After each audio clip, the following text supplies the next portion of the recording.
Okay, happy Friday. Thank you for joining me. I say it to introduce the video. I could say it every day because I am so thankful for you out there watching and supporting and caring enough to actually watch and listen to what I have to share and read. And the comments are great. They're overwhelming and beautiful. I don't think I ever get a negative comment, maybe sometimes, but it's rare. For what I share is treasure that I find. And I'm just reading words of writers, competent writers and teachers that give us this material. God has graced me with this material, so this is why I love to share it. So, God works in us. Notice, He works in us to change us within. This is the part that I love because these experiences that we go through are necessary to change the man within, the heart and the mind. So the process is good and be thankful for it. Okay, for the sake of His delight, this is the article I found to share today. The circumstances of our lives, our parents, our environment, and even our digestion all vitally affect our character and corresponding adjustment or adjudication, whatever you want to call it, the potter and the clay. This is awesome. It's necessary. Every bit of our environment and our being is being played out like we are, who we are, to be changed and brought through every experience. Every single part of it is necessary, no matter what you think. The negative is necessary. Without that contrast of experience, we would not appreciate what comes afterwards. And that's to the glory of God, who does the adjusting and making of each one of us and every fine detail of it. The years of our minority have an inevitable influence on what we are pleased to describe as our maturity. If a man is honest with himself, he will concede that most of the time he is unable even to think clearly or objectively on any subject under the sun. No matter how many years we may devote to questing after truth, our conclusions will be shaped in some degree by the formative years. In this, the thought that passed through Pilate's mind as he exclaimed in a somewhat helpless way, "What is truth?" in John 18:38, right there before him in the praetorium, was his answer. In the royal person of the Son of God, yet this perception was not granted. We have no means of understanding why God has designated us for the stupendous blessing of being conformed to the image of His dear Son, for Him to be the firstborn among many brethren.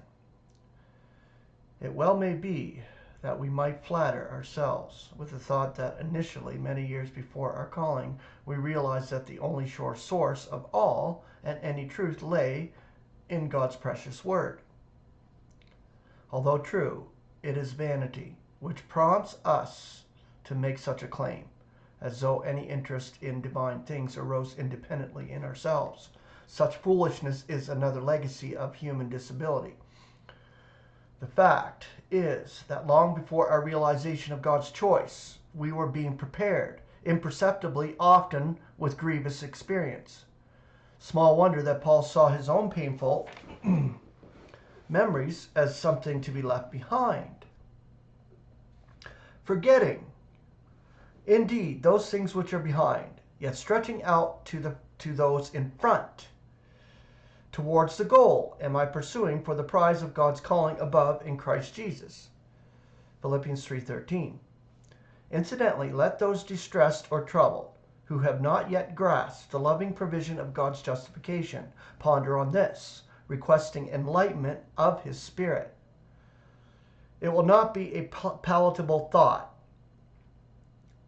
but whatever or whether we like it or not, We are virtual prisoners, bound by influences which are far more restrictive than any iron bars.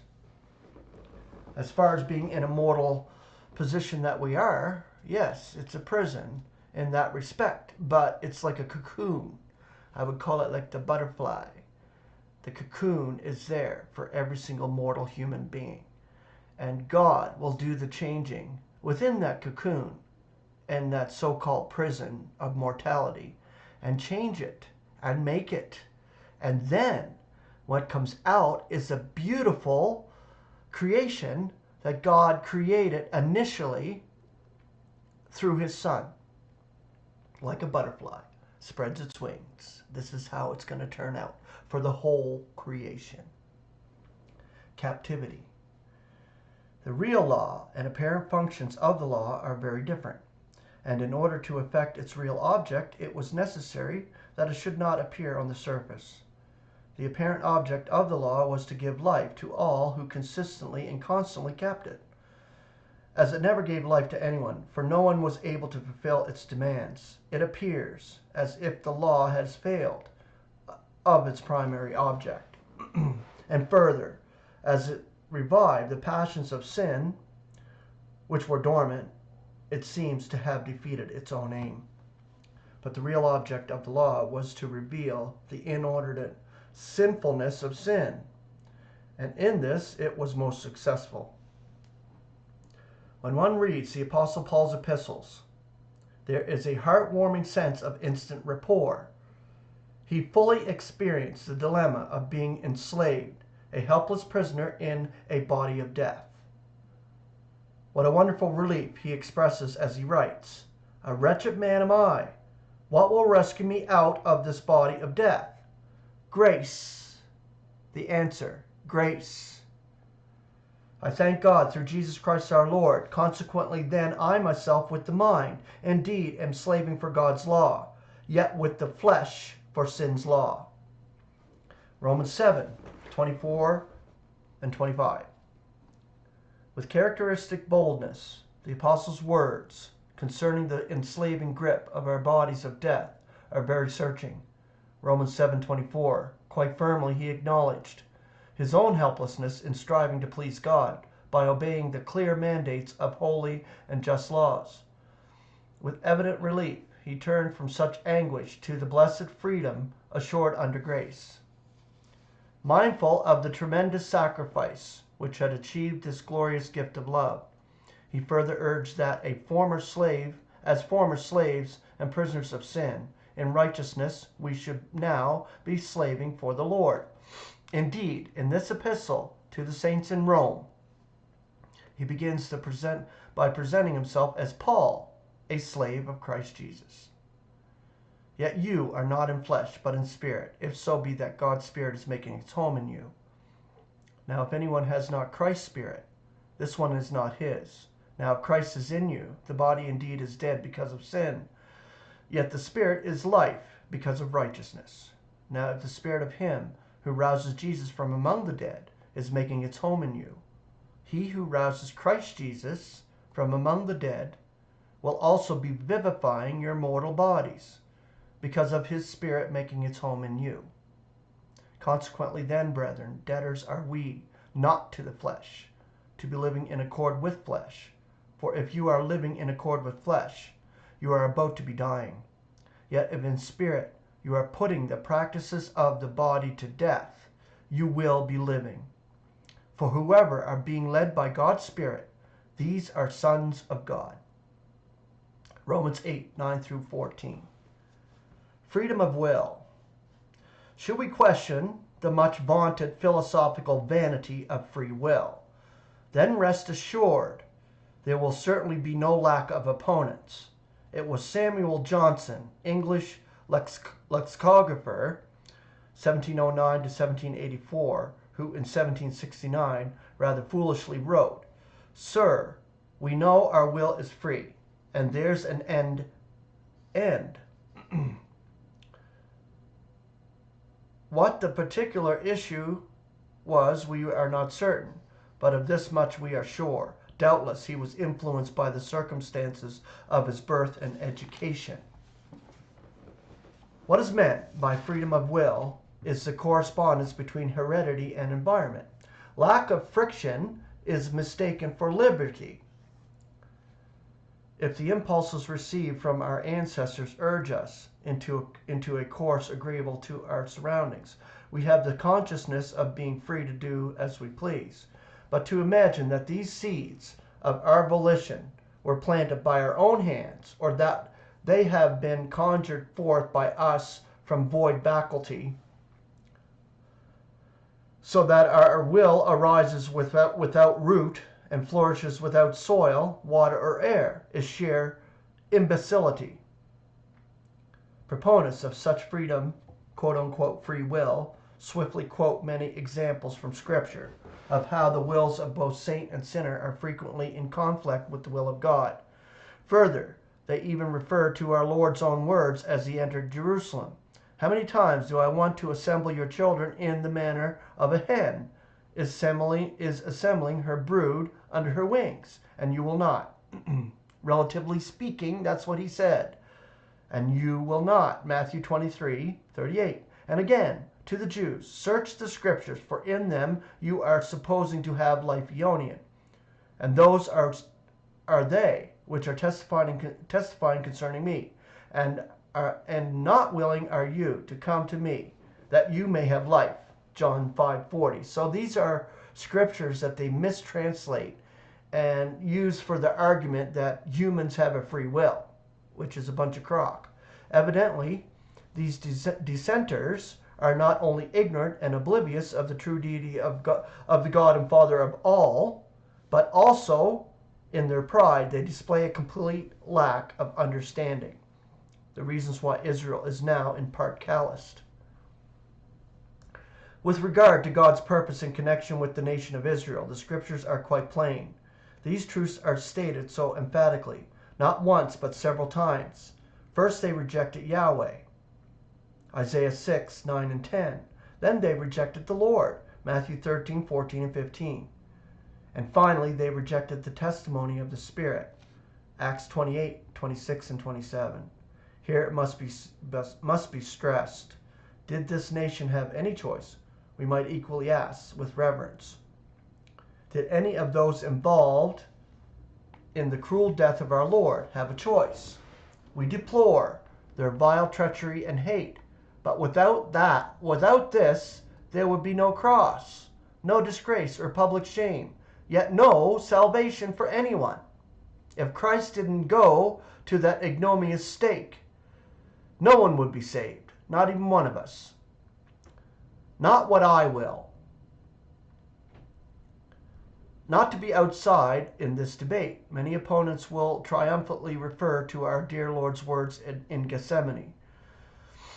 To what despicable depths will men seek when striving to pit their puny reasoning and empty philosophy against the Creator's wisdom? But those agonizing words of self-effacing devotion, far from supporting their deceptive arrogance associated with foolish, unloving insistence of free will, demonstrate just the opposite. In the relative sense, Christ's will was free, but bearing in mind his own words, "Lo, I am arriving to do thy will, O God." So, in a relative sense, I don't even say free. Don't even use that word free. Pitch that out of your vocabulary. Just say will. Humans have a will. We make choices. Yes, we do. This is absolutely of God. Every minute and every moment of our lives is absolutely of God. He provides all. He gives all. He is all. And he will be all and in all. Okay, not what I will, but what thou. John 14:36. Consequently, God's will, which is absolute, is done.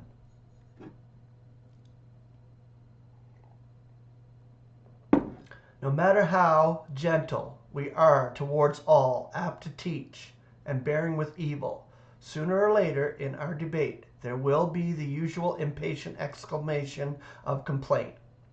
Then if we have no will, we might just as well be robots. But when did we ever argue that creatures, especially humans, nationally or individually, have no will? This has neither been taught nor implied in our humble faith. However, we do firmly insist that God does not save men contrary to their will. He first makes them willing. Oh, the depth of the riches and the wisdom and the knowledge of God! How inscrutable are his judgments and untraceable his ways. Romans 11:33. Repeatedly, our Lord insisted that his will was to do his Father's will. And this is given by God, the Father. He taught his disciples to pray, "Thy will be done." There is not a single incident in Scripture to indicate that he faithfully served his Father through mere obedient compulsion, except the precious and gracious compulsion of love. And this is what he gives us. As declared above, these bodies of death are yet temples. They are habitations for three spirits. The spirits of God and his loving Son take up residence with our own. It might be concluded that in consequence all our conduct would then be beyond criticism. Not so. We all learn through sad experience that there is only one deliverance from the disabling, corrupting influence of indwelling sin, and that way is to consider ourselves dead to all its lusts and excesses, yet gloriously alive in grace to bring our loving Father the real joy for which he longs, not negative grudging, hypocritical lip service, nor passive indolence, but willing response. Even commendable selfless service will not satisfy him unless it is in response to his transcendent gratuity of grace and love. Okay, these are the effects of the love of God within us as he does the changes. It bursts out in glorious exclamation that God is operating the all. Every moment of your lives are operated exactly the way they should be in God's providence. And it'll turn out so great that you will be so overwhelmingly joyful of what he has done through every experience and every moment that you will automatically exclaim that Jesus Christ is Lord for the glory of God the Father. Celestial, terrestrial, and subterranean. Everything, every creature, every detail of God's creation will acclaim this. And thank God for this. We are the first recipients of the grace of God. Grace and peace. Have a beautiful Friday.